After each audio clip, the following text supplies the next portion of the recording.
Good morning, ladies, gents and Pikachus. Welcome back to another YouTube drama. So I thought, right, I've had enough of this FlatZoid dude and the other flat earth morons, and I wanted to conclusively stomp all over this ridiculous pseudoscience-led notion that gravity is not real and the earth is flat, when it clearly is real and the earth is round. So let's delve into some of the details and look at the evidence. I'm your host, Daily Corvid. Let's have a look. And before we start, I should just probably tell you, despite what it may look like, that's not the reason I made this video. Don't say revenge. Don't say revenge. Revenge? That's it. I'm getting out of here. The reason I put this video together is a gift to YouTube, so that if FlatZoid or any of these other flat earth ignoramuses want to argue the existence of gravity, rather than waste your valuable time, you can just send them to this video here. Okay, let's get started. So this is the video Gravity Debunked in a 5-minute challenge by FlatZoid Perspective and his wife, Here I Am Lord Send Me. So the original challenge was to Here I Am Lord Send Me, who I'm going to address with his real name, Adam. And the reason I issued this challenge to Adam is because he was constantly interrupting our prayer group, Christian Chat, and dominating it with false science, claiming that gravity was not real and that this was actually biblical. Which of course it is not. Oh, you don't want to know what I really think. So let's hear what he has to say. Can you disprove gravity in 5 minutes? Why a pen drops on the floor? Straight away he's managed to cock it up. That actually wasn't the question I asked. Cosby's first law of intergenerational perversity. No matter what you tell your child to do, it will always do the opposite. Huh? Don't you get it? You gotta use reverse psychology. That sounds too complicated. Okay, don't use reverse psychology. All right, I will. So what we're going to do now is go back to my old videos, Flat Earth, and we're going to look at the actual question that I asked him, which was on the 5th of November. Now, keep in mind, the original question was from January, 11th of January. This is when I first asked him. But he deleted all his comments from that video to try and hide the fact that he said he was going to answer it in a day. So I asked him again on the 5th of November and gave him 365 days to produce a 5-minute video described in this one here. So let's watch that. Challenge.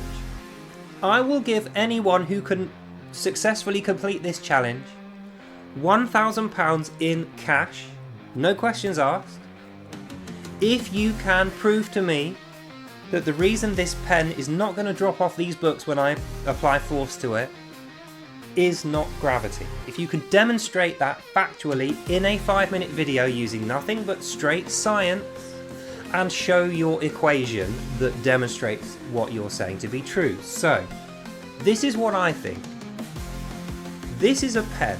It is an inanimate object. It has no propulsion, it has no means of movement outside of me applying a force to it. The reason why when I push it this way and it reaches the edge of this Bible it's going to drop down is because gravity is going to pull it down. Like that. If you can explain that without using gravity and by showing your equation, and you can do this in a 5-minute video, I will give you £1,000 and I will delete all my videos about gravity. Because they will obviously be wrong. It's better to remain silent and be thoughtful than to open your mouth and remove all doubt. What does that mean? So as you can see there, the original question was not please disprove gravity, because that would be a ridiculous question that nobody will ever do because gravity is a real thing. My question was, if you don't have gravity, how can you explain the downward movement of that pen dropping off the Bible? And I gave my equation here, which explains why that happened. And if you're not seeing gravity in there, that's because gravity is within this bit here, velocity over time. Force halved plus velocity over time plus height of object equals height over time. That's how we know this pen is going to fall down, and using this equation we can accurately predict the speed it's going to drop and the distance it's going to drop before it comes to rest on the table, using gravity. So with that in mind, let's go back to FlatZoid's video and see what his answer to this question is. You wait until you cleared your mouth and... Yeah, clear your mouth, FlatZoid, because you're going to be stuffing it full of humble pie in about 8 minutes' time. Okay, on your marks. Get set, go. Displacement ratio. Displacement ratio, ladies, gents and Pikachus, that is what we have waited 5 months in order to hear him say. The answer to the conundrum of gravity, if you don't have gravity, is displacement. But can we prove this to be a lie? Can we prove this to be wrong with one of my previous videos? I think we can. Oh, look at that. Displacement, flat earth theory number 4 from the 6th of September. Coincidentally, this is the last time I had a civil conversation with Mr. FlatZoid, when he started getting very aggressive after I made this video. So let's have a look at my displacement video. Welcome back, ladies, gents and Pikachus. Today we're going to be explaining displacement. FlatZoid Perspective has failed to adequately answer the question posed of him of where the energy required to move an object down derives from. His answer was, and I quote, "It's displacement." And he is refusing to show the equation for this, and that's not good enough. So, let's have a look at this equation for ourselves. So as you can see, this is not a new topic. All the way back on the 6th of September, I actually had a conversation in my comment stream below that video with FlatZoid Perspective, which he has now deleted all the comments from, and so has Adam, in which they both claimed the very next day they'd come out with a 5-minute video, similar to one of these videos here, which demonstrated that gravity was not real, and explaining where that energy to go down comes from. So since they didn't do that, and the one we're looking at now is not going to do that, let's just for our own peace of mind look at the equation and figure out why displacement is not the reason for the downward motion. So this little chap here, this is the equation which calculates displacement. Notice that the first thing which is required is the force which is denoted by a v. V equals velocity, and this is provided by gravitational pull or something else like that, an external force which is causing the object to not be at rest. And without that, the object would indeed be at rest and it would not therefore be falling. So what that means is this equation is S means the amount of displacement that's happening in your subject matter. So in order to calculate S, you need V. V is the velocity or the acceleration, the movement of the object. And if you don't have any velocity, then you would say S equals 0. Now, you don't need to be a mathematical genius to know 0 plus half of at squared, no matter what a and t is going to give you a number of 0 or less. So you're not going to have any displacement to speak of. So from this simple equation, we can figure out displacement does not cause movement. In fact, it removes energy from movement. It resists movement. It slows movement down to a stop. Let's carry on. You wouldn't need displacement. A static object lying on the floor isn't displacing anything, it's not moving. In order for it to displace things, it needs to first move, and in order for it to move, it needs to have energy, and that is why we need V. Velocity is the energy that it is collecting while it's moving. And so we can see here, this equation tells us that the displacement denoted by the S is the velocity force added to half of its acceleration during the time it falls squared. Just so you know, I mean that's kind of difficult to understand if you haven't studied science. Velocity force added to half of its acceleration during the time it falls squared. The reason that sounds like such a word salad is because that bit plus half at squared, that's describing a period of time. That's not just one number. Half of its acceleration during the time it falls squared is describing how it's sped up at the beginning and then slowed down to a stop at the end. So it's actually describing a range of numbers, and that's how we know if v equals 0, that range of numbers always equals 0. Therefore we know displacement does not cause movement, and without movement we don't have displacement. So actually it's the opposite of what FlatZoid is saying. Displacement does not cause the downward movement, but the downward movement may well cause displacement, because for one object to displace another, it needs to first be in motion. And that was the original question. How is it in motion and why does it go down? So we move on. That's the first bit of his ridiculous nonsense answered, but I feel like there's plenty more nonsense where that came from. Let's continue. There we go. Yeah, hilarious. You see, it's actually very simple. Let's, for instance, take this little stand for a camera. You would agree that this thing is heavier than the air around it. Yes, I would agree that your camera stand is heavier than the air around it, but I feel like before we listen to your nonsensical pseudoscience Django terms, we should actually just solidify in our minds how weight is created. So we asked Britannica Encyclopedia, what is weight? Weight. Gravitational force of attraction on an object caused by the presence of a massive second object, such as the Earth or the Moon. Now here's the important bit. Weight is a consequence of the universal law of gravity. I.e., if you have no gravity, you have zero weight.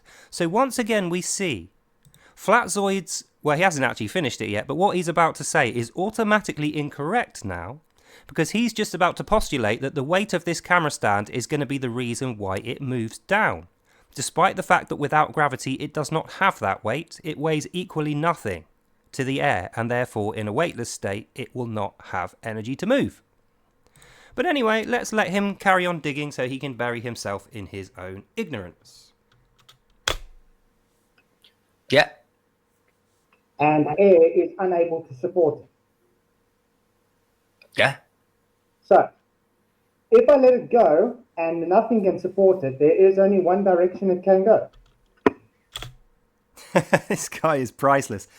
So what he's saying is, because the camera stand's weight is more than the weight of the air, the only way it's ever going to go is down. Which is how you would describe, in layman's terms, the effect of gravitational attraction. And as we saw with the Britannica Encyclopedia, without that gravitational attraction, you do not have weight. Therefore, your camera stand will not go down. It will stay exactly where you left it. But please carry on. This is very entertaining. Very, very interesting to study the brain of a sub-monkey intelligent human claiming to be a gospel speaker. Please continue. That's down. Because it displaces the air around it. It displaces the air around it. Yes, it does. But you have still sidestepped the problem of how it gained its energy to move. Where did that momentum come from, and why did it know to go down? If it's not gravity, that was the original question, and you have successfully failed to answer it. But please, carry on. I have all night. I have the rest of the evening just for you, Mr. FlatZoid, to enlighten people and put a spotlight on how absolutely moronically stupid and ignorant of science you and your little buddy Adam seem to be. Continue. It's the same as if you go and climb in a swimming pool, you are able to displace your weight so you can float, which they call buoyancy. So that's an interesting topic, isn't it? What about buoyancy? What is buoyancy? Not BBC, because I don't like them. Britannica. Buoyancy. Tendency of an object to float or rise in a fluid when submerged. Extremely heavy objects can float in water. See, we have weight again, so we know Archimedes' principle also relies on weight. And if we read down, the concept of forces is used to explain buoyancy. Gravity is a downward force that acts on all objects. When objects are placed in a fluid, the fluid must supply a force equal in magnitude but opposite in direction to the gravitational force for that object to float. That is Archimedes' principle. So I don't know how that proves and demonstrates your point that gravity doesn't exist. It looks like it actually backs up my scientific fact that gravity is the reason why these things happen. Gravity definitely does exist, and the things you are saying further prove that to be the case. But please, continue digging. Interesting fact, Archimedes' principle predates gravity by 1,900 years. This is actually true. People didn't use the word gravity in the time of Archimedes. But the word they used is equivalent to the word we use for drop. So in fact, they did have gravity, they just didn't call it gravity, they called it drop. Weird how that works. Well, no, it's not weird. If you actually bother to study science and history, you would know Archimedes was well known for his shipwright technology advancements. Shipwright technology advancements like figuring out how buoyancy brings light objects that are full of air to the surface of a body of water, and then they bob along the surface. Now tell me, if there is no gravity, how is there a flat surface of water? Because we know the only reason water finds its level is because of gravity. Once again, we see your ignorance is the only thing in this room that doesn't seem to be affected by any scientific forces. It's interesting. So, did we have ships sailing on the ocean before Newton decided to create gravity? Quote unquote create. Newton didn't create gravity.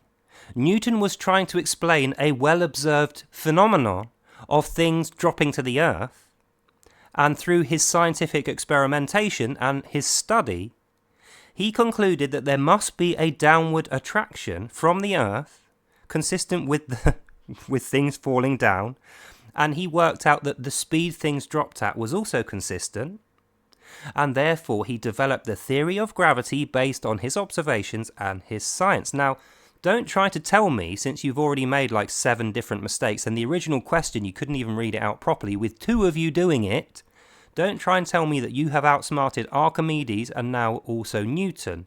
Next you're going to be telling me that Galileo, Plato, Einstein, none of these guys are as smart as you, correct? And also that Genesis is wrong, because we know Genesis, with God literally speaking, tells us that the earth is round and that it spins. But please, I would love to hear your interesting and intellectual riposte on how gravity is definitely not real. Please continue.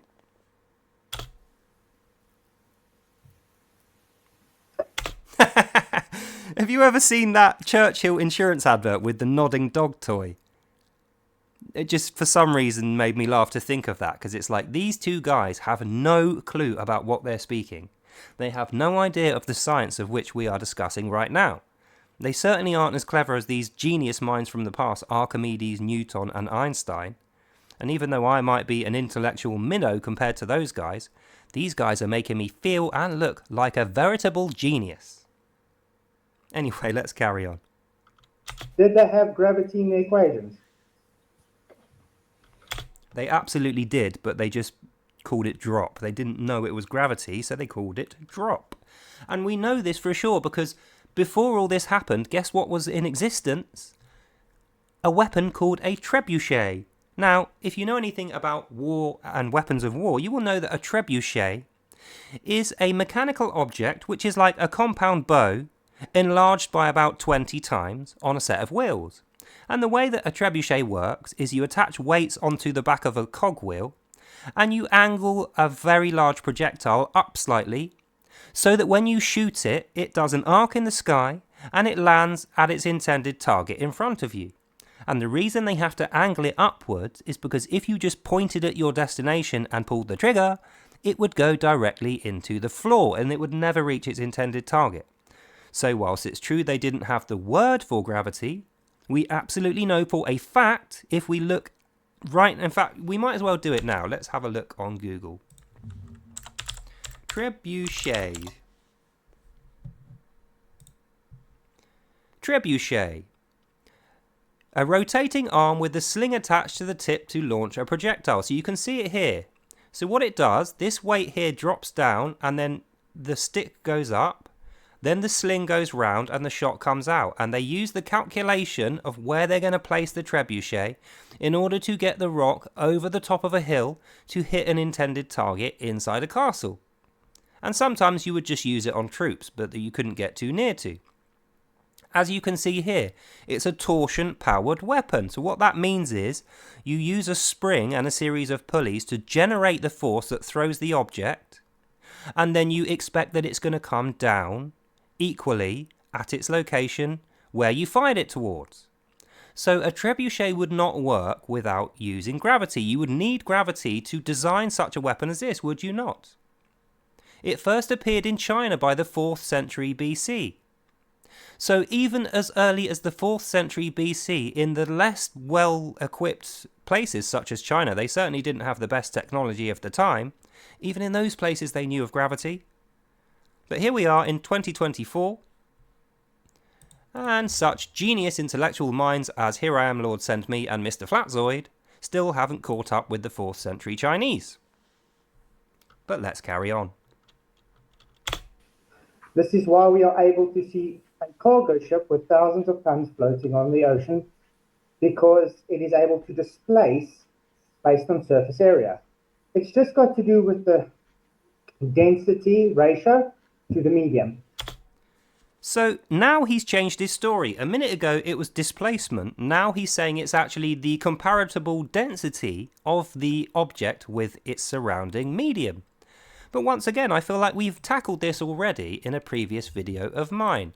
Can we find a video with a description of how density and viscosity are not gravity? Oh look, density and viscosity. Let's have a look at that. Flat Earth theory number 2, density and also buoyancy. So Here I Am Lord Send Me, my friend Adam, made the claim earlier that rather than gravity giving rise to objects falling down, it is just a natural occurrence based on the viscosity or the density of the given object. So if we correct that question for the medium we're using, can we prove this to be true or is it false? And we need to correct it because the term viscosity applies only to liquids, and since air, the medium we're using, is actually a gas, we would instead say density, and when you put liquid into a gas, it's buoyancy. Yeah, so I mean that was a pretty conclusive description there. But if we just go over it again, what we're saying here is buoyancy only affects objects submerged in a liquid, and since we are not submerged in a liquid when we are living our lives, we're submerged in air, which is a gas, we wouldn't say buoyancy and we wouldn't say viscosity, we would just say air friction or air drag, and we would say density. We would have, so density, buoyancy and viscosity. I asked ChatGPT, can density or buoyancy create kinetic movement energy in free-moving objects? ChatGPT answered no. These two things rely on energy created by resisting gravity or external forces such as pushing or fuel. I then asked ChatGPT, can increasing density alone cause an increase in kinetic energy? Can it cause things to move if you change their density? ChatGPT answered no. Objects cannot move without external forces being applied outside of gravity. And so we find that the theory of density, buoyancy and viscosity replacing the force of gravity is false. So that's ChatGPT once again confirming what we know to be true, and my own knowledge of science did also know this to be true. So that's the end of this video. So there you go, and just as an extra bonus, because what happened in September when I first made that video, FlatZoid came back and said, oh no, that's the wrong kind of density. What you actually want is relative density. And I thought to myself, this guy's a snake, isn't he? So I also did relative density, and we're going to look at that now. Relative density. Another flat earth fanatic, whose name I shall keep private, it's Adam, was trying to convince me and some others today that the evidence that gravity is in fact not real is found in the fact that its effect is actually caused by something else entirely. He referred me to Eric Dubois' video entitled Flat Earth Bible FAQ. Keep in mind as well, I don't know why this didn't occur to me when I made this video. They are describing everything that gravity does, and they are just saying, but it's not called gravity, it's called relative density, it's called John. You know, they're just renaming the effect, but they're actually between the lines admitting that the effect is observable and that they themselves are confirming that it exists. Anyway, let's go through the equation of why relative density is not a replacement for conventional gravity. This video is a 4-hour slog filled with nonsense poetry and insulting anecdotal fluff. Oh yeah, so feel free, if you want to not take my advice, to go and watch Eric Dubois, or Eric Dubé, whatever his bloody name is, Flat Earth Bible FAQ, which is indeed a 4-hour slog filled with nonsense poetry and insulting anecdotal fluff. Including in the first 45 minutes, he will say, the only people that don't believe in flat Earth are not observably intelligent, they don't have a good set of eyes on them, they are not very well educated, they are brainwashed by NASA lies and governmental educational propaganda, and they are effectively dumb, stupid no-nos. You know, without wanting to swear, they're not very clever people. However, I did actually read through the 4 hours, and in the entire 4-hour video, which is tantamount to smashing oneself on the head with various different sharp implements, I found a single scientific term, and that term is relative density. So that's where he got this from. So let's carry on. However, I did find a single scientific term which I could look up, and I did, and I found something they call RDD. Now, RDD means relative density disequilibrium. So let's have a look at RDD to see if it actually does disprove gravity or not. So before we start, stay with me on this bit. This is really important to know. It is quite wordy, I won't lie to you, but if you want to know the ins and outs of this well enough that you can say, FlatZoid, you are a moron, and know what you're talking about yourself, you 100% need to know this. So let's go. So, taking a quick look at what relative density actually means, relative density is also called specific gravity and is a dimensionless quantity defined as the ratio of the density of a substance compared to the density of the given reference material. So what he's saying there is relative density, what he's saying, it's me, what I am saying there is relative density, or what it's called in the UK, specific gravity, is a dimensionless quantity. What that means, it's a measurement. It doesn't give you energy or take energy away. It is a relative count, a dimensionless quantity. So it's like saying this bit here is fat and this bit over here is skinny, or this bit over here is heavy and this bit over here is light. And that gives away what it is used for.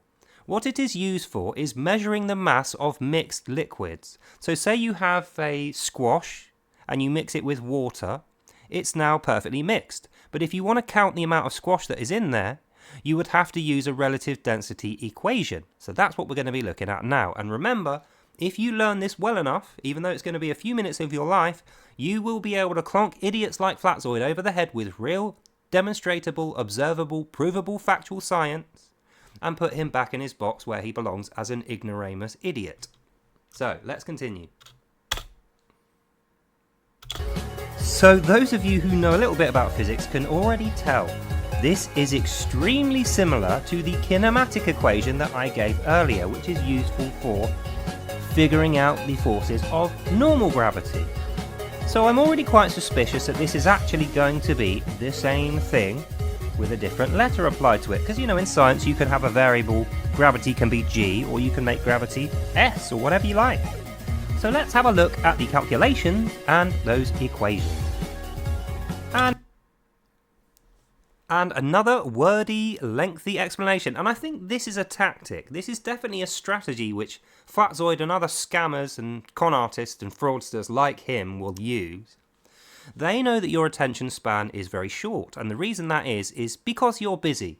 You have a million other videos that you want to go and watch, and then you've got to go to sleep, then you've got to wake up and go to work, and you've got 1,000,001 other more important tasks than reading this. So he is relying on that as a trickster. He's relying on you to skip past this explanation, and then you will just have to accept him on faith of his word. But let's see if he stands up to his word by saying that relative density is a replacement for conventional gravity. And wouldn't you just Adam and Eve it? True specific gravity of a liquid can be expressed mathematically as Sg true equals P sample over P H2O, where P sample is the density of the sample, i.e. the object, and P H2O the density of the water, i.e. the world. So it is the same as our previous example. It's exactly the same as the equation I gave. And I'm thinking, why have they turned V into S at the beginning? It should say volume gravity, but it says S gravity. Oh, I see what they've done here. It explains it. Where G is the local acceleration due to gravity, V is the volume. So because they've got V denoting the volume, V can also denote velocity. So S denotes velocity, and gravity is included. Like, this requires gravity in order to work. See what he did there? He has just given you another equation which has gravity in its calculation. So once again we find this does not disprove gravity. You need gravity in order to use this equation. Let me repeat that. In order to use relative density and have it actually equal more than 0, you need to include actual normal gravity, and we can see it in the equation there. And the reason for that is we're talking about a mixed liquid, and we know that a mixed liquid will not mix under a condition of not having gravity. So let's have a look at the equation and bolt this fool down to his ignorance. How do we measure it? So we go down to measurement. Relative density can be calculated directly by measuring the density of the sample and dividing it by the known density of the reference subject. Oh, that's weird. That's exactly the same as the way I was doing it before. That's because it is the same. What I didn't realise at the time is relative density is a metric that is equal to gravity, but it doesn't mean that relative density can replace gravity.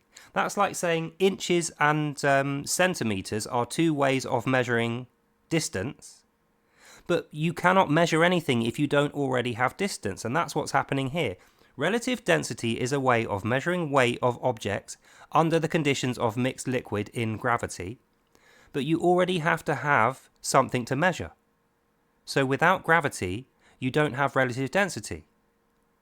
So let's have a last finer detailed look at the equation, then we will move on. And remember, if you don't understand this, he will run rings round you with his sophistry. Let's call it sophistry. You know, confusing large words and sentences which he himself doesn't understand.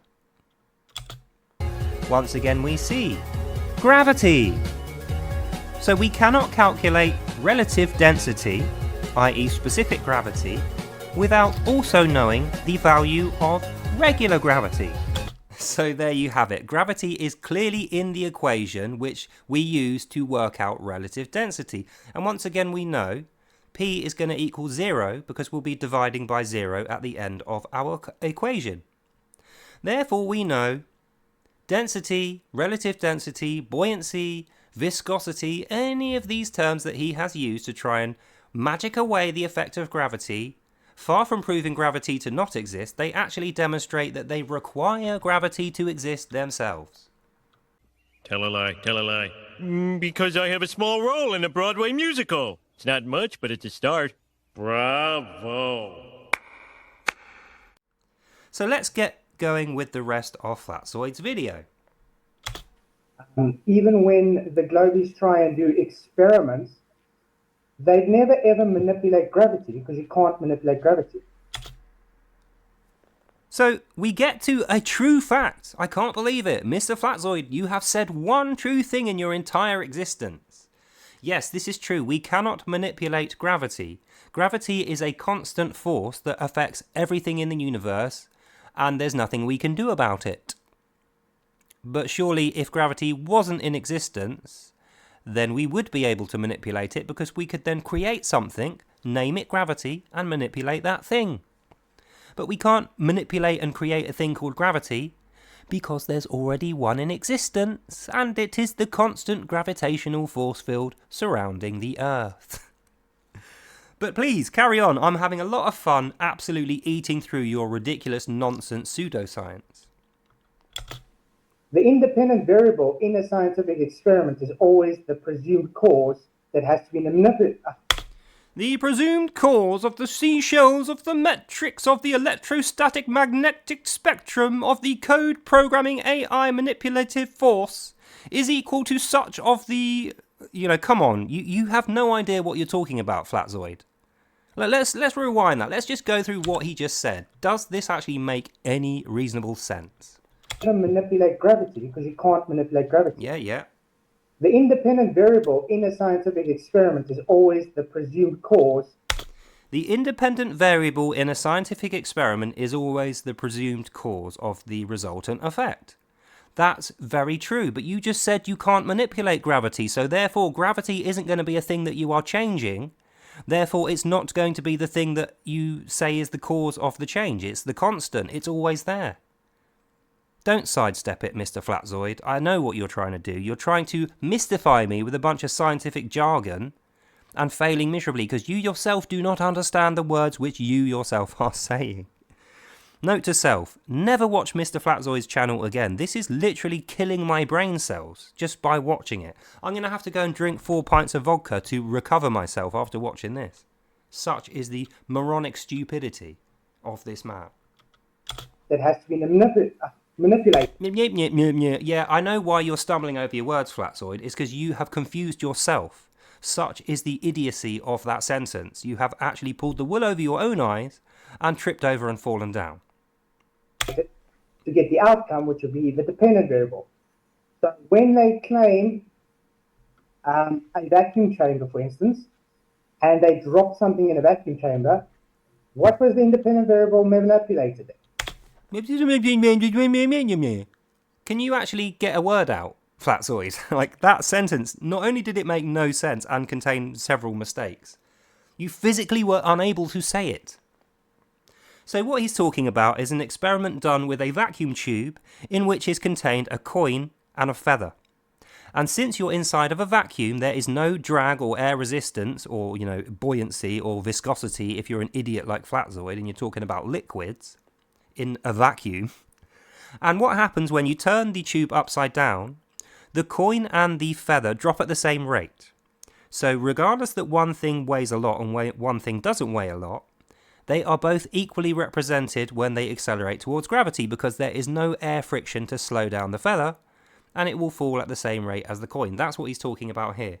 But in true FlatZoid style, he completely cocked up the explanation and then got to a faulty conclusion at the end and told you it was the truth. The reason this upsets me so much, this is on my friend's channel who claims to be a Christian apologetic. Look at the left-hand corner there, Christ is King. Christ is King, yes, but Christ also says Genesis page 1 is true. So all of this is a blasphemy. But anyway, let's carry on with FlatZoid's moronic, ridiculous pseudo-scientific nonsense and garbage. Take it away, FlatZoid. The medium. They took the air out that was there and vacuumed it. They vacated the air inside it. Now there's less air. Someone asked you another question. This again. Imagine this in a chamber filled with air. It's already heavier than the air around it. It's already heavier because despite the fact that you've put it inside a vacuum, the vacuum and the object are still affected by gravity. Otherwise, as we went through earlier, its weight would equal 0 and it would not be accelerating down towards gravity because its weight would be 0 and there would be no gravity to cause weight, no gravity to cause downward acceleration. Now when I take the air away, now there's even less to be able to support it. What will happen? It will just fall easier. So what? This is so dumb. What he's saying is, see how this object falls and then we put it inside a vacuum and it still falls? It's nothing to do with gravity. It's like, it is. Like, we've gone through every single thing you have said has been totally wrong. Absolutely just, there is no saving grace. There's no redeeming feature to this video or any of your excuses, Mr. FlatZoid. Let's just make this quick. This video is utter garbage and so is your channel. And so are you, Mr. FlatZoid. But let's carry on. Again, displacement ratios between the object and the medium. Can we just make a note here? You have spent 2 minutes and 57 seconds not answering the question which I fairly asked the guy on the left. I didn't even ask you. He was failing to answer it. For 6 months or 5 months, however it was since I last asked him, hasn't come out with a 5-minute video. You've come out with an 8-minute video. And so far, you've spent 2 minutes and 57 seconds of your 8 minutes completely proving that gravity is real. Every single word of what you've said demonstrates gravity. What are you going to come out with next? Like, you have proven gravity with what you've said today. Do you realise this, Mr. FlatZoid, that you have proven gravity while claiming gravity is not real? Are you mentally insane? Or are you just totally thick? I suppose you could be both. Anyway, let's carry on. I am still waiting. I've been asking this for 8 years now. Can anybody show me any scientific hypothesis and experiment for gravity? Well, as a matter of fact, I absolutely can. Let's have a look at the latest video I did, which he's already disliked by the way. Proving gravity. Good afternoon and welcome back, ladies, gents and Pikachus. Just a little science experiment for you. Can we figure out if viscosity is the cause of downward movement with buoyancy and with density, relative density considered? As you can see here, I have a glass of water which has found its own level, a proof of gravity. I also have a pressurized can of vanished carpet foam, which I'm going to spray into the water to demonstrate that gravity is a thing, not just in the air or underwater, but also on the surface of water. And in doing so, I'm going to disprove all of the things that FlatZoid has previously claimed in this one experiment. This is my Mona Lisa, if you like, so let's have a look. Since I know this is what the flat earthers are going to try and peddle you as the reason why gravitational falling happens, when in fact it is gravity. So, here is a glass of water. Standard water viscosity is 0.001. Here is carpet foam from Vanish. The viscosity is 3.1. So this is 3.1 times as viscous as this fluid here. So that means, according to the flat earthers, this should sink in that. Correct? You know, since this number is lower than this number, that should technically go to the bottom, right?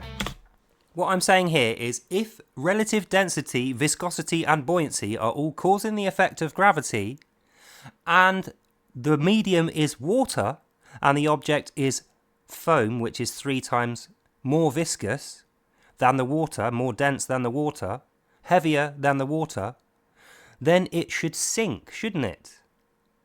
But if it is not in fact those things, if it is just 3.1 times more viscous, but not heavier because mass and relative density are not the same as weight, then it proves that gravity is in effect both over the water, the air in the top of the cup, and also the foam.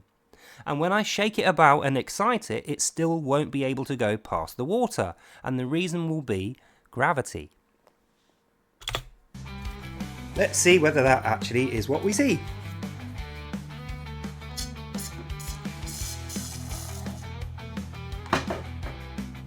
Oh, look at that! It's funny that, isn't it? So your relative density and your viscosity claims don't hold any water, because the proof of this experiment is, despite the fact that you said this is more viscous than this, because viscosity equals gravitational constant, what I should have said there is this equals this because you said gravitational constant equals viscosity. Like, I didn't complete the sentence there, but what FlatZoid is saying is the foam should sink through the water because the foam is more viscous than the water, despite the fact that we can see that is not happening.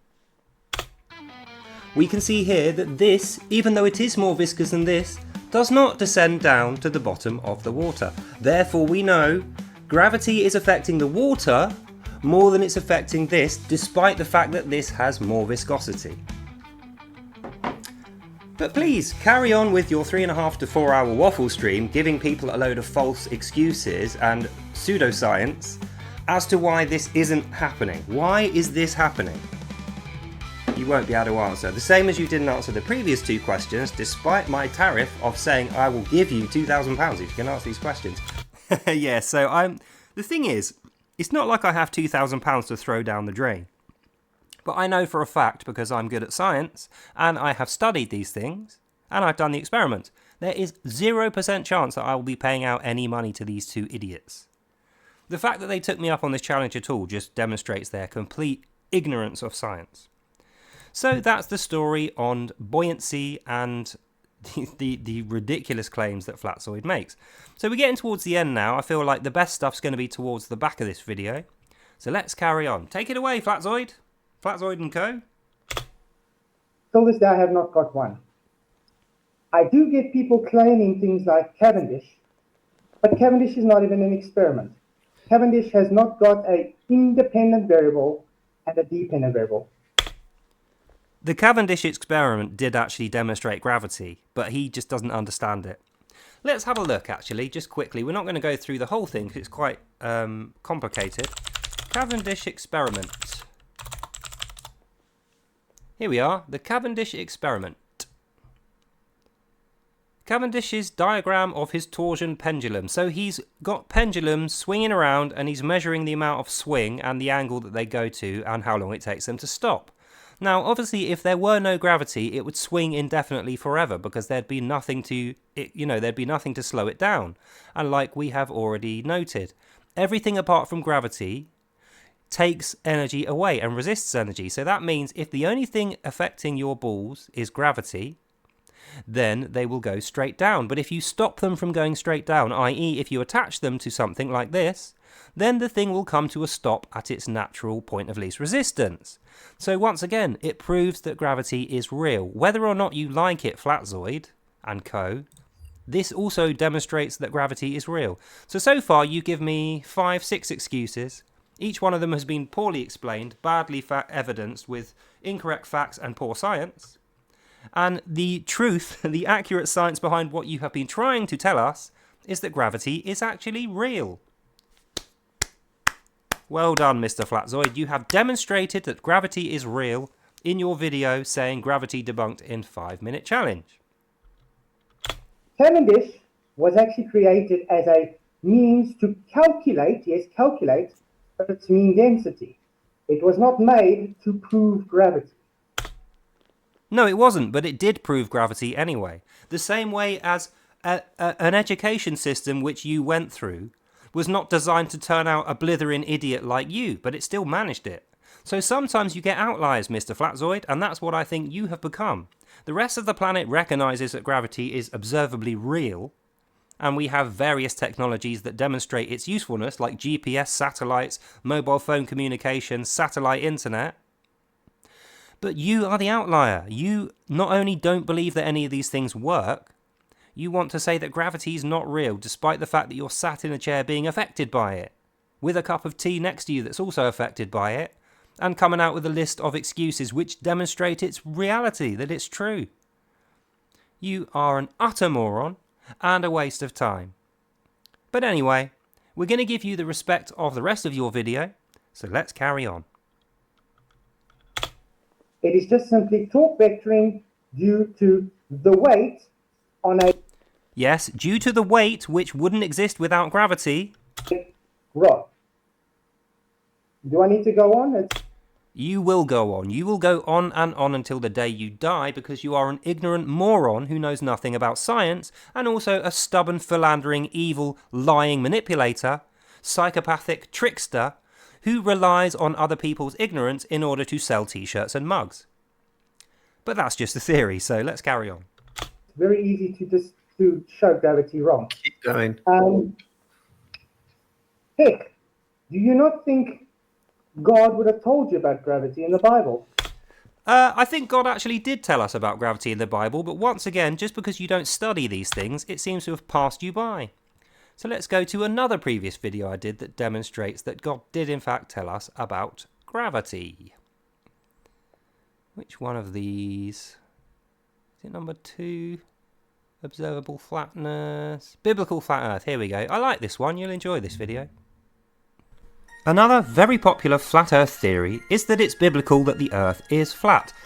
Note to self, it is not a popular theory. There's only a few flat earthers who will bother to say this. Most flat earthers are actually Muslims. So it's a popular Quran science theory, is what I should have said. So let's have a look at the Bible. We'll read the verses. It doesn't matter if you're religious or not. We're going to do it logically. Is the Bible telling us the earth is flat or not? Let's have a look. We're going to use Genesis. Now, the reason we're using Genesis is the only time in the entire New or Old Testament where we see the entire earth described in the eyes of God from space as he's creating it. So there's no other verses apart from Genesis which describe how the earth would look. And if it's a flat plate, it would look like this. Now, remember, with no gravity, people can't live on the bottom of it because they will fall off. That's how the flat earthers believe in it. Even though there's no gravity, they would still drop off. That's why. Think how retarded that is. Even though there's no gravity, the reason they can't live underneath the flat earth is because they would fall off. Pray tell, how are they falling off and why are they falling down if there's no gravity? It's absolutely moronic. And also, the complaint they made after I made this video is, Daily Corvid doesn't know his Bible, God isn't the sun. But they haven't read Genesis. At this point, the sun hasn't been created. There is only God. And God says, let there be light. So we suppose that the light is emanating from the point at which God has emanated it. So it's accurate to put God at the centre of the emanating light. But let's carry on. I like this video. You will too. Well, they can't live underneath it. But if it's a flat plate and God's light is above it, and God has separated the light from the darkness, and there is morning, evening and night all during this first day, so it's all happening simultaneously, and we know that light only travels in a straight line, that would mean that the entire thing will be lit up while the light is present, and there would be no part of it that wasn't lit up. So that means there can't actually be morning when there's less light, and there certainly can't be a night time, unless the entire light has gone away. So we know from that it's impossible for the Bible to be true and also for the earth to be flat. So no, it's false to say that the Bible describes a flat planet. And we also know that it's a blasphemy to claim that the Bible is not telling us the truth, especially the part of Genesis which is page 1, God himself telling us. And now, I don't care if you are a Christian, a Muslim, an atheist, a Buddhist, it doesn't matter what you are. Purely on a theoretical basis, right? If we just say, if God is real and God wrote Genesis, do you think God in Genesis is going to be more accurate than FlatZoid on his Today YouTube?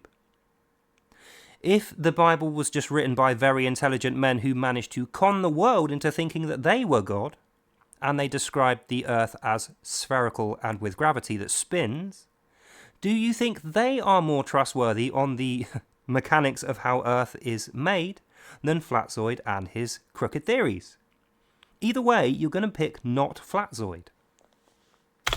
So let's try that example again if we have a spherical ball Earth. So this time we're going to have a spherical ball Earth, you know, the one the flat earthers really hate. And we're going to have exactly the same scenario. So because there is gravity and there is a circular Earth this time, when God appears with his light and throws light on the Earth, we can indeed have morning, evening and night all at the same time simultaneously, because there are people living all the way round now rather than just on one side of a flat object. So that means the morning, where there is less light but it's not dark yet, is at the sides where the sunlight is hitting the Earth, but it isn't hitting it full on, and therefore there is phasing. There's like a gradient towards the night time where there is absolutely no light on the other side. And we can conclusively see here, without gravity this would not be happening, because nobody would be able to live on anywhere. We would all just be floating around in space. And if we were able to float around in space without dying, we would just be space gypsies, wouldn't we? We wouldn't even live on the Earth. So we know the fact that there is daylight, evening, morning and nighttime all happening during the first day, which is how God himself describes it, there must be a rotating spherical Earth with gravity in order for that to happen. So in conclusion of that one, I think we can say, you are once again wrong, Mr. FlatZoid. So I feel like we're getting to the end now. Let's rush through the last few points and then we can detonate him at the end with a little bit of biblical truth. I think so.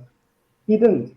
But he did tell us God was there when he laid the foundations. God was very specific when he said, who was there when I laid the foundations and drew the line upon the earth?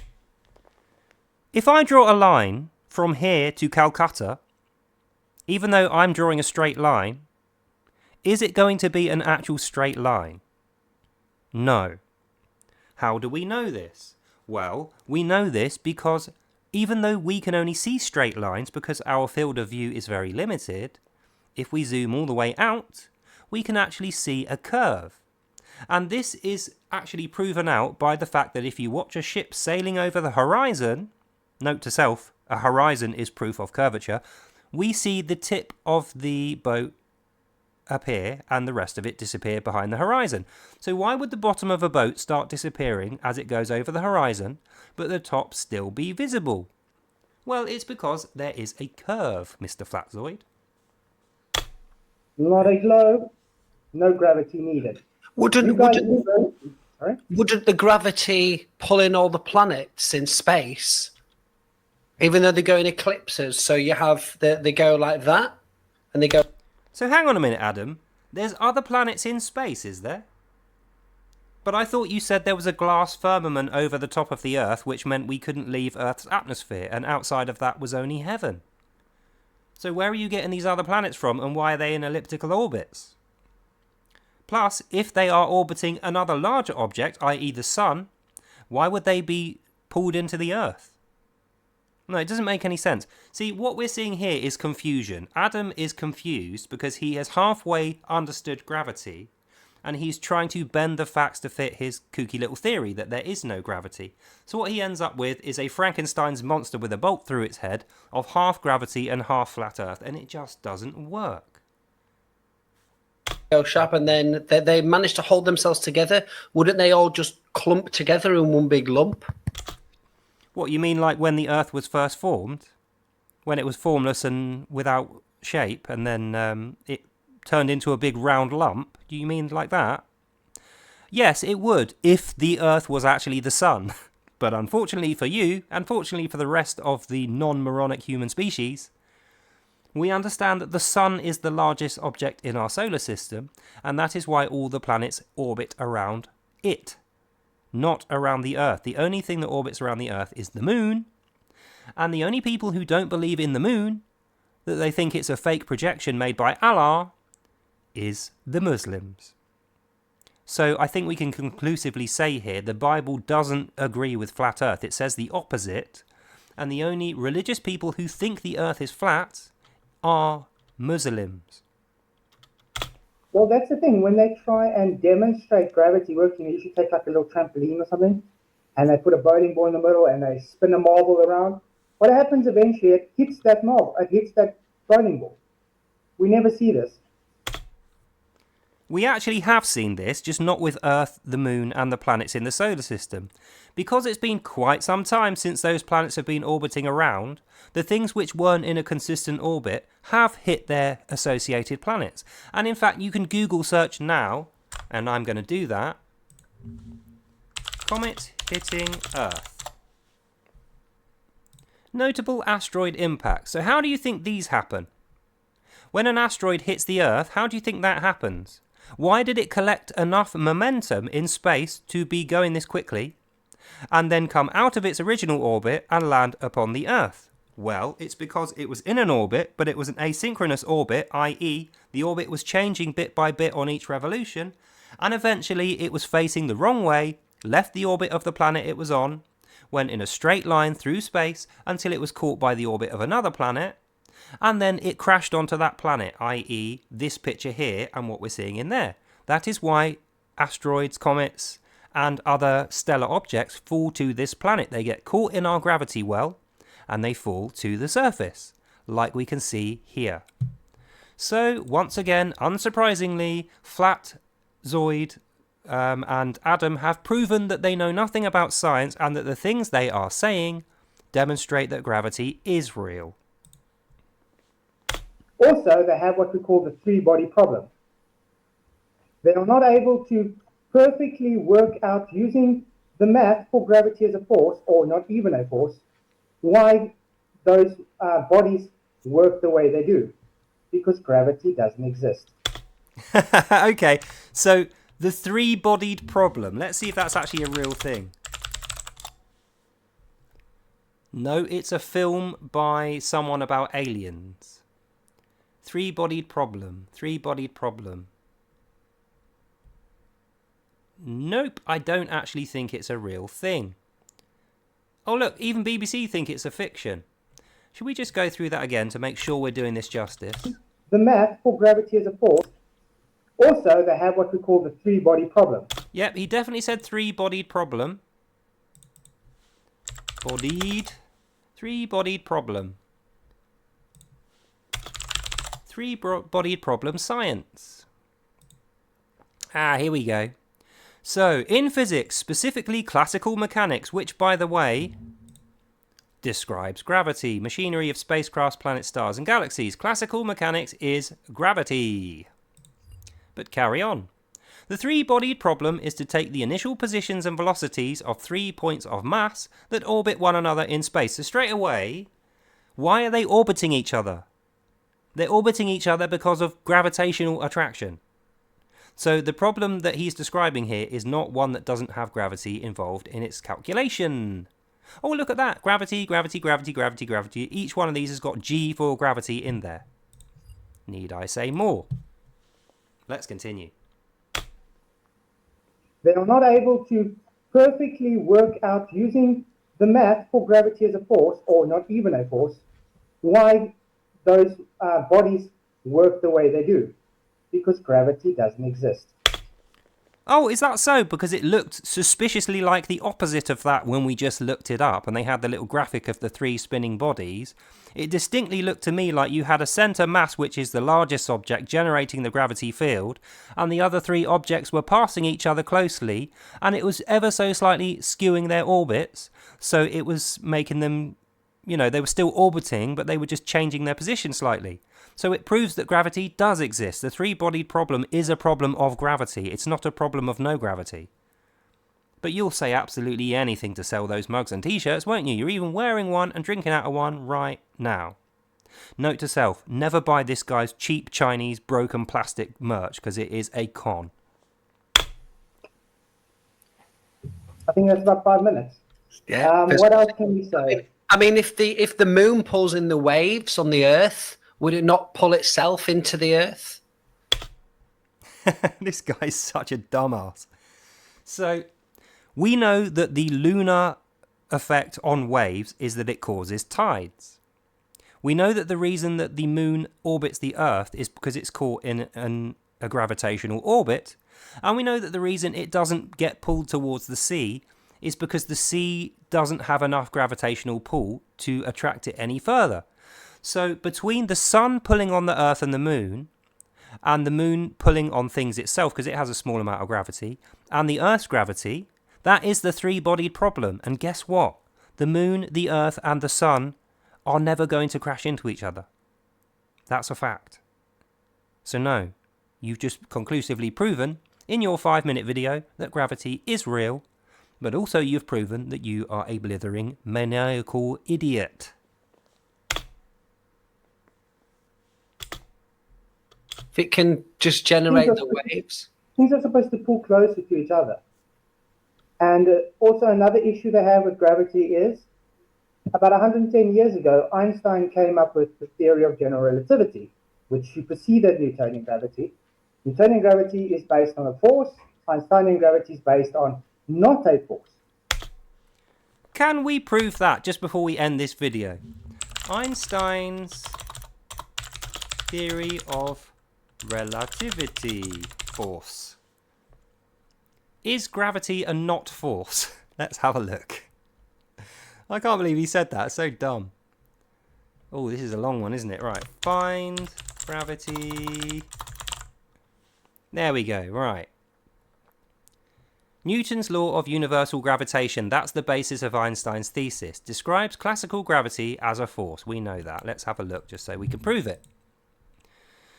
Gravity in the universe is a force that is proportional to the product of their mass and inversely proportional to the square of the distance. So it's like that. There we go. That's the exact equation I showed you in my video earlier. So we know, and the Cavendish experiment is actually listed there as a proof conducted by a scientist, i.e. not an idiot like this guy. And all these things demonstrate that gravity is in fact real. So I don't think we need to watch the rest of this video now. We gave you more than your fair share. We gave you more than 5 minutes. And in that 5 minutes you managed to demonstrate that gravity is in fact real. So just before we go, I want to show you one more thing. Oh. Will you knock it off? I can't hear myself think. I want some peanuts. That's better. And so that is the last page of the Chronicles of the Flat Earth Ignoramuses.